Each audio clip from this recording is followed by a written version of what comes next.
ఫోన్లలో కానీ ఢిల్లీకి వెళ్ళినప్పుడు కానీ పార్లమెంట్ సెంట్రల్ హాల్ పోతే కలిసినప్పుడు కానీ చాలా ఆశ్చర్యపడుతున్నారు. ఎట్ట చేయగలుగుతున్నారు ఈ పనులన్నీ మీరు అని చాలా చాలా ఆశ్చర్యపడుతున్నారు. అనేక మంది ముఖ్యమంత్రులు కూడా ఆశ్చర్యపడుతున్నారు. మీకు 2-3 విషయాలు మీకు తెలిసి ఏమేమి జరుగుతున్నదో మన రాష్ట్రంలో. పేదల గురించి ఏం చేసుకుంటున్నాం, ముసలి వాళ్ళ గురించి ఏం చేసుకుంటున్నాం, భర్తలు చనిపోయిన స్త్రీల గురించి ఏం చేస్తున్నాం, ఒంటరి మహిళలకు ఏం చేస్తున్నాం, పెన్షన్లు ఇచ్చుకుంటా ఉన్నాం కడుపు నిండా. మనం ఇచ్చేంత పెన్షన్ దేశంలో ఎవరు కూడా ఇయ్యరు. మొన్న ఒక ఆయన అడిగిండు, మొన్నటిదాకా 1000 ఇచ్చినావు, మళ్ళీ ఇప్పుడు 2000 ఇస్తా అంటున్నావు, ఇస్తారని అడిగిండు. 100% మే నెల రారా బాబు, ఖచ్చితంగా ఇస్తామని చెప్పిన. ఇచ్చే పెన్షన్ 1000 పోయి 2000 అవుతుంది. అదే వికలాంగులకైతే 1500 పోయి 3000 రూపాయలు మే నెల నుంచి వస్తాయి. ఎందుకంటే ఒక నిర్ణయం అనుకున్నాం, తెలంగాణలో ప్రజలం కష్టపడ్డాం, రైతులం కష్టపడ్డాం, చచ్చిపోయే వాళ్ళు చచ్చిపోయినారు. అది ఏది ఏమైనా సరే పేద ప్రజలు ఖచ్చితంగా కడుపు నిండా అన్నం తినాలి. బిర్యానీ తినకున్న మంచి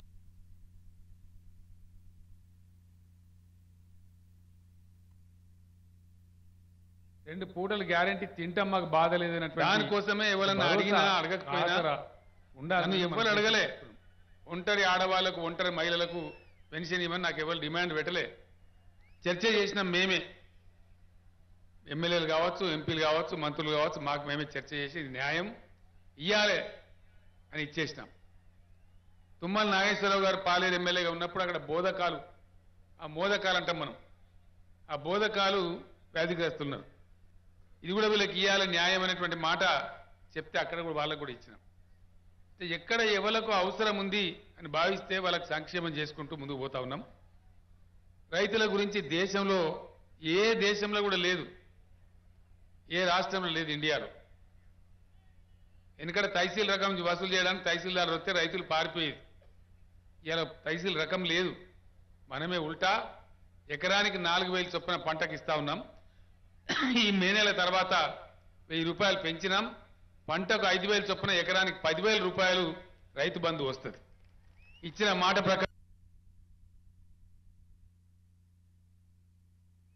మాట ప్రకారం 3-4 కిస్తీలలో 1,00,000 రూపాయలు రైతుల రుణమాఫీ కూడా చేస్తాం, తప్పకుండా చేస్తాం. ఆ 1,00,000 రూపాయలు రుణం ఉన్నోళ్ళు నేను ఓపెన్గా చెప్తా ఉన్నా, మేమేం దాయలేదు. ఎందుకంటే మీరు ఎంత పాల మనసు, ఇంత గొప్పవాళ్ళు, ప్రజలు ఎంత చక్కగా ఉంటారంటే, కాంగ్రెస్ పార్టీ వాళ్ళు మేము 2 లక్షలు మాఫీ టీఆర్ఎస్కే వేసినారు. కారణం ఏంటంటే మాట మీద ఎవరుంటో తెలుసు కాబట్టి మీరు ఆ బాట పట్టినారు. ఇప్పుడు మీ అందరికీ నేను మనవి చేస్తాను, 3-4 కిస్తీలలో మీకు ఎటువంటి ఇబ్బంది లేకుండా గతం కంటే కూడా ఇంకా మంచి పద్ధతిలో ఇప్పుడు దాన్ని మనం క్లియర్ చేసేద్దాం. దాని మీద ఎవరు రంది పడద్దు, అవసరం లేదని చెప్పి నేను మనవి చేస్తా ఉన్నా. అన్నింటిని మించి ఈ ప్రాంతం మహబూబాబాద్ ఎందుకు జిల్లా చేయవలసి వచ్చింది? ఒక మహబూబాబాద్ కాదు, భూపాలపల్లి జిల్లా చేసుకున్నాం, మహబూబాబాద్ చేసుకున్నాం, కొత్తగూడెం చేసుకున్నాం. ఈ మధ్య డిమాండ్ వస్తే చందులాల్ గారు మా మిత్రులు కావచ్చు, ములుగు ప్రజలు కావచ్చు, అందరు అడిగితే ములుగును కూడా జిల్లా చేసినాం. ఇంత చిన్న ఏరియాలో ఎందుకు 4 జిల్లాలు చేసినారు అని కొంతమంది నన్ను అడిగినారు. దానికి ప్రత్యేకమైన కారణం ఉంది. ఇదంతా కూడా గిరిజనులు ఎక్కువగా కేంద్రీకృతమై ఉన్న ప్రాంతం. చాలా ఎక్కువ సంఖ్యలో ట్రైబల్స్ ఉన్నారు. వీళ్ళు బాగుపడాలంటే వాటిగా డంబాచారం కొడితే, డైలాగులు కొడితే కాదు, తీయగా పుల్లగా మత్తుగా మాట్లాడచ్చు. అట్లా మాట్లాడితే పని కాదు. నిజంగా కూడా చాలా ఫోకస్గా పని జరగాలంటే, అనుకున్నది అనుకుంటే జరగాలంటే, ఆ గిరిజనుల బతుకులలో నిజమైన వెలుతురు రావాలంటే ఖచ్చితమైన నిర్ణయంగా పని జరగాలి. పరిపాలన చాలా సమీపానికి రావాలి వాళ్ళకు. ఆ దృష్టితోనే ప్రత్యేకంగా 4 జిల్లాలు పెట్టుకున్నాం. పెట్టింది ఆశామాషిగా తమాషకు పెట్టలే. మీరు చూస్తారు, దాని ఫలితాలు మీరు అనుభవించబోతారు. అన్నిటిని మించి మీరు ఇది బ్యాక్వర్డ్ ప్రాంతం కాబట్టి నాకు నాయకులు అంతా చెప్తా ఉన్నారు. కవిత కూడా తన ఉపన్యాసంలో అడిగింది, చాలా వెనుకబడ్డ ప్రాంతం కాబట్టి, మహబూబాబాద్ జిల్లా కేంద్రమైంది కాబట్టి ఇక్కడ మెడికల్ కాలేజీ కావాలని కోరుతా ఉన్నారు. 100% దాన్ని పెట్టిస్తామని నేను మనవి చేస్తా ఉన్నా. దానిలో ఎటువంటి డౌట్ అవసరం లేదు. ఈ ప్రాంతం కూడా అన్ని విధాల అభివృద్ధి కావాలి. అన్నిటిని మించి ఈ ప్రాంతాన్ని పట్టి పీడించే సమస్య, గతంలో అయితే చాలా బాధపడ్డాం. తాగునీళ్లకు, సాగునీళ్లకు రెండింటికి కూడా బాధ ఉండేది. తాగునీళ్ల సమస్య మిషన్ భగీరథతో తీరిపోతా ఉంది. దగ్గర దగ్గర 98% కంప్లీట్ అయింది ఆ స్కీము. కొంచెమే ఉన్నాయి, 5-10 గ్రామాలు అట్లా ఉన్నాయి. అవి కూడా ఈ ఏప్రిల్ నెలాఖరున మీ కళ్ళ ముందరనే ఉన్నాయి. కొన్ని ట్యాంకుల నిర్మాణం ఉంది, అవన్నీ దగ్గర పడుతున్నాయి. ఏప్రిల్ నెల తర్వాత బ్రహ్మాండంగా ప్రతి ఇంటికి నల్లాతో సహా అందరికి నీళ్లు వస్తాయి. ఆ సమస్య శాశ్వతంగా పోయింది. కరెంటు బాధ పోయింది. మునుపున్న కరెంటు కోతలు ఇప్పుడు లేవు. ఇక ముందరికి కూడా కరెంటు కోతలు రానీయం. ఫ్రీ కరెంట్ ఇస్తాం వ్యవసాయానికి. 24 గంటలు ఫ్రీ కరెంట్ రావాలి. వస్తేనే రైతులు బాగుపడతారు. ఖచ్చితంగా ఇస్తాం. దాని గురించి కూడా మీరు రందిపడే అవసరం లేదు. అదే పద్ధతులలో రైతు బంధు ఇస్తాం, రైతు బీమా కొనసాగిస్తుంది ప్రభుత్వం, 24 గంటలు ఫ్రీ కరెంట్ ఇస్తుంది. వట్టిగానే కాదు, రేపు రైతుల పంటలకు కూడా గిట్టుబాటు ధరలు రావాలంటే తెలంగాణ మొత్తాన్ని పంట కాలనీల కింద విభజించుకోవాలి.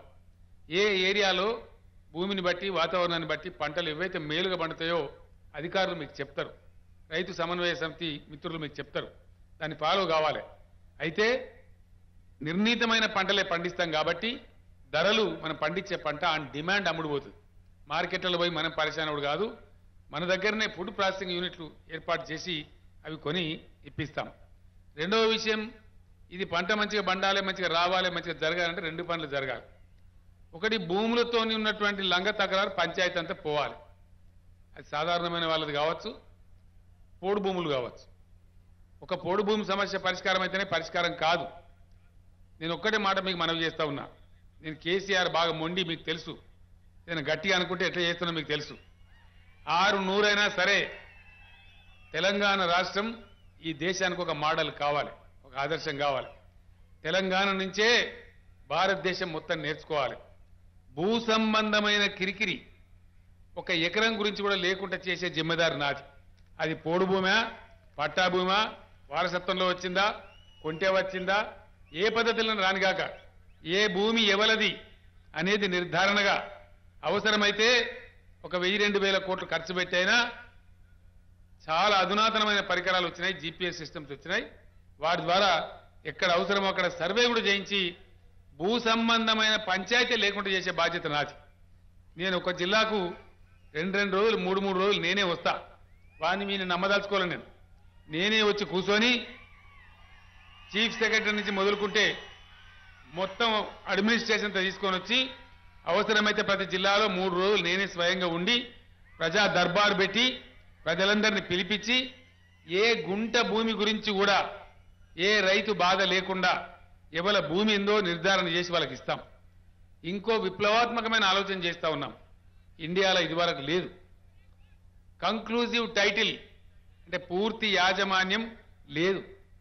ఇప్పటిదాకా మన చట్టాలలో లేదు. పూర్తి యాజమాన్యం ఉంటే ఏంటంటే ఆ యాజమాన్యం ఒకవేళ తప్పు అని తేలితే, ఆ సర్టిఫికేట్ గవర్నమెంట్ ఇచ్చిన తర్వాత తప్పు అని తేలితే గవర్నమెంట్ జుర్మానా కట్టాలి. అందుకోసం భయపడి గత ప్రభుత్వాలు ఇయ్యలే. కంక్లూజివ్ టైటిల్ లేదు. ఇప్పుడు కంక్లూజివ్ టైటిల్ మీకు ఇప్పించే పని కూడా చెయ్యాలని చెప్పి అందుకోసం ఈ కంక్లూజివ్ టైటిల్ తేవడానికి మరొకటి తేవడానికి ప్రక్షాళన కావడానికి బ్యాంకు లోన్ కొత్త కూడా పానినకలు అడగరు. మిమ్మల్ని పానినకలు చూపించే అవసరం ఉండదు. ఆల్రెడీ సైట్లో ఉంటుంది, కంప్యూటర్లో ఉంటుంది.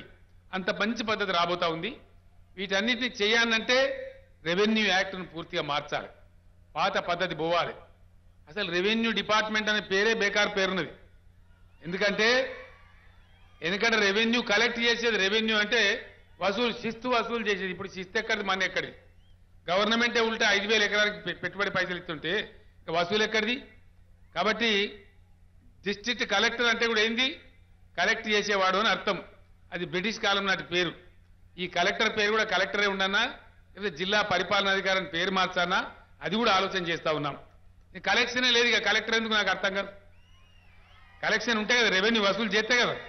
సర్కారే ఉల్టా ఇయ్యంగా పైసలు ఇక వసూలు చేసేది ఎక్కడిది, రెవెన్యూ ఎక్కడిది? భూమి శిస్తే లేదా? నీటి తీరుబా కూడా తీసేసినాం, నీటి తీరుబా కూడా లేదు. ఇవన్నీ ఎందుకు తీసేసినావు కేసీఆర్ అంటే ఒకటే ఒక కారణం, నేను కూడా కాపోని కాబట్టి, నేను కూడా వ్యవసాయం చేస్తా కాబట్టి. తెలంగాణలో రైతుల పరిస్థితి బాగలేదు. సమైక్య పాలనలో నీళ్లు రాక 600-700 ఫీట్లు బోల్ వేసి నాశనం అయిపోయింది రైతులు. వాళ్ళు బాగుపడాలి, బాకీలు తీరాలి, అప్పులు గట్టంగా ఇంకొక 5-6 లక్షలు ప్రతి రైతు దగ్గర బ్యాంకులో ఉండాలి.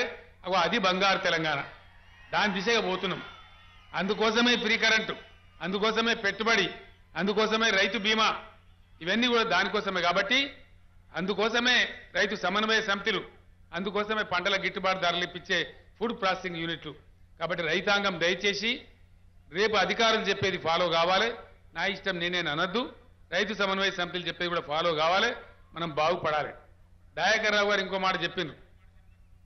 ఈ గ్రామీణ ఉపాధి హామీ పథకం ఏదైతే ఉందో దాన్ని ఖచ్చితంగా వ్యవసాయానికి అనుబంధం చేయాలని మనం చెప్తా ఉన్నాం. పోయినసారి చెప్పినాం మన్మోహన్ సింగ్ గారికి, ఆయన ఇన్లే. నరేంద్ర మోడీ గారికి అయితే నేను ఒక 100 సార్లు చెప్పిన, ఆయన కూడా ఇన్లే. ఇనరు. వాళ్ళకి కింద పెట్టామా, వద్దమ్మా కింద పెట్టు, అవతలలో కనబడదు కింద దించు. ఈయనకి చెప్తే ఈయన కూడా ఇన్లే. ఇనరు. వాళ్ళు పెడచెవున పెడతారు. అందుకే నేను చెప్తున్నా, ఈ పెడచెవున పెట్టేటోళ్ళ చెంపలు వాయించి సెంటర్లో ఫెడరల్ ఫ్రంట్ గవర్నమెంట్ రావాలి, రాష్ట్రాల మాట చెల్లుబాటు అయ్యే ప్రభుత్వం రావాలి. అది రావాలంటే తెలంగాణలో మనం 16 సీట్లు గెలవాలి. ఇంకొక మాట మీరు ఆలోచన చేయాలి దయచేసి. ఇవాళ నరేంద్ర మోడీని రాహుల్ గాంధీ, రాహుల్ గాంధీ నరేంద్ర మోడీ తుమ్ చోరా అంటే తుమ్ చోరా అని తీసుకుంటున్నారు.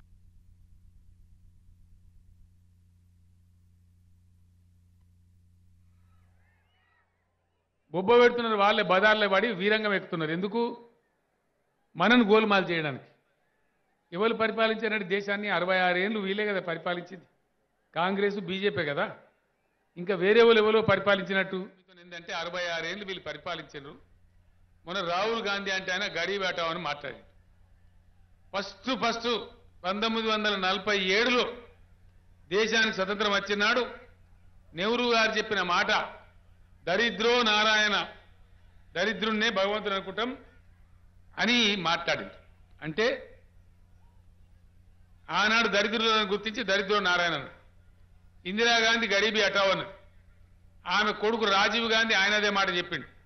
తర్వాత పివి నరసింహారావు, మన్మోహన్ సింగ్, చాలా మంది ప్రధానమంత్రులు పోయిరు. మళ్ళీ ఇప్పుడు వాళ్ళ నాయనమ్మ అదే చెప్పింది, మళ్ళీ ఇప్పుడు ఆయన అదే గరీబీ హఠావో. అంటే ఎన్నేళ్ళు, ఎన్ని దశాబ్దాలు గరీబులు ఉండాలి? ఈ హఠావో డ్రామా ఎప్పటిదాకా ఉండాలి? కాబట్టి ఇదంతా వట్టిదే, వీళ్ళు చెయ్యరు. నరేంద్ర మోడీ కూడా అవకాశం ఉండే, చేయలే. డైలాగులు కొట్టడం తప్ప లేదు. కాబట్టి మీరు అర్థం చేసుకొని దయచేసి, దయాకర్ రావు గారు 3 లక్షలు అన్నాడు, నేను ఇంకా 50,000 పెంచుతున్నా. మీరు మహబూబాబాద్లో మెడికల్ కాలేజీ ఇచ్చే బాధ్యత నాది, మీ పోడు భూముల పరిష్కారం బాధ్యత నాది. మహబూబాబాద్ జిల్లా కేంద్రం అయింది కాబట్టి ఇక్కడ కావాల్సిన ఇన్ఫ్రాస్ట్రక్చర్ అంతా కూడా వస్తుంది, దాన్ని తెచ్చి మీకు ఇచ్చే బాధ్యత కూడా నాది. కాబట్టి దయచేసి నా ప్రార్థన మా అక్క చెల్లెళ్లకు, మా అన్నదమ్ములకు అందరికి కూడా, నాకు చాలా ఇంతమంది వచ్చారు, మీరు నిజంగా ఇంత ఎండలబడి చాలా విషయాలు చెప్పానని ఉన్నది. కానీ ఖమ్మం పోవాలి, మళ్ళీ తర్వాత హైదరాబాద్ కూడా వెళ్ళాలి. ఇది ఎన్నికల సమయం. నేను 3 రోజులు ఏదైతే ఇక్కడనే ఉండడానికి వస్తానో ఆ టైంలో ప్రతి వాళ్ళను కలిసే ప్రయత్నం చేస్తాను. ప్రతిరోజు 2-3 గంటలు ప్రజల్నే కలిసి అన్ని దరఖాస్తులు తీసుకొని అన్ని సమస్యలు కూడా పరిష్కారం చేసుకుందాం. నా బిడ్డ కవితను ఆశీర్వదించండి, దీవించండి. ఆ అమ్మాయి చదువుకున్నది, ఒక గిరిజన బిడ్డ, మొదటిసారిగా పార్లమెంటుకు బ్రహ్మాండంగా పోతే మన రాష్ట్రానికి గౌరవం ఉంటుంది. కాబట్టి కవితకు 6 గుర్తుకు ఓటేసి పెద్ద మేయర్తో గెలిపించాలి. ఇంకొక మాట కూడా ఈ సందర్భంగా నేను చెప్పాలి. మిత్రుడు సీతారాం నాయక్ గారు, మన ఎంపీ గారు ఎవరైతే ఉన్నారో, ఆయన ఏం తప్పు చేయలే. నేను వాస్తవం మీకు చెప్తా ఉన్నా, వేరే కారణాల చేత నేను అభ్యర్థిని మార్చింది తప్ప ఆయన తప్పు పని చేసినాను కాదు. ఆయన అభిమానులు కూడా ఎవరు బాధపడే అవసరం లేదు. ఆయన ఉద్యమంలో ఉన్నాడు ప్రొఫెసర్ గారు. ఖచ్చితంగా ఇప్పుడు పార్టీలో, ప్రభుత్వంలో కూడా ఆయనకుండే గౌరవం సంపూర్ణంగా ఉంటుంది. అందులో ఎటువంటి అనుమానం ఎవరు పెట్టుకోవద్దు. అందరూ కూడా కలిసి పనిచేయాలి. ఆ ప్రకారంగా బ్రహ్మాండంగా ముందుకు పోవాలని చెప్పి మిమ్మల్ని అందరినీ కూడా కోరుతా ఉన్నా. ఆ రకంగా ఇక్కడ అక్కడ కొన్ని కొత్త మండలాలు కావాలని కూడా ఉంది. ఇన్ని జిల్లాలు చేసిన వాళ్ళం ఎక్కడో ఇంకో 2-3 మండలాలు అవసరమైతే పెద్ద ఇష్యూ కాదు. అది కూడా కంప్లీట్ చేసుకుందాం. కవిత గారిని దీవించి కారు గుర్తు కొట్టేసి పెద్ద ఎత్తున గెలిపించండి. మళ్ళీ త్వరలోనే జూన్ జూలై మాసాలు వర్షం పోతే దాని తర్వాత మీ దర్శనానికి నేనే వస్తాను. ఆ సందర్భంలో అన్ని మాట్లాడుకుందామని తెలియజేస్తూ, నిజంగా కూడా మళ్ళొక్కసారి ఇంత ఎండలో ఈ అడవి ప్రాంతంలో సుదూర ప్రాంతాల నుంచి ఇంత పెద్ద సంఖ్యలో మీరు తరలి వచ్చినారు. నేను హెలికాప్టర్లో ఎత్తి మీద వస్తా కాబట్టి నేను చూసినా దాదాపు ఒక 30% మంది ఇంకా రోడ్ల మీద కూడా ఉన్నారు, ట్రాక్టర్లో కూడా ఉన్నారు. చాలా దూరం నుంచి వచ్చిన వారికి, రాని వారికి అందరికీ కూడా పేరు పేరున మీకు ధన్యవాదాలు తెలియజేస్తూ నేను సెలవు తీసుకుంటా ఉన్నా. జై తెలంగాణ. కారు గుర్తుకే కారు గుర్తుకే జై తెలంగాణ ధన్యవాదాలు థ్యాంక్ యూ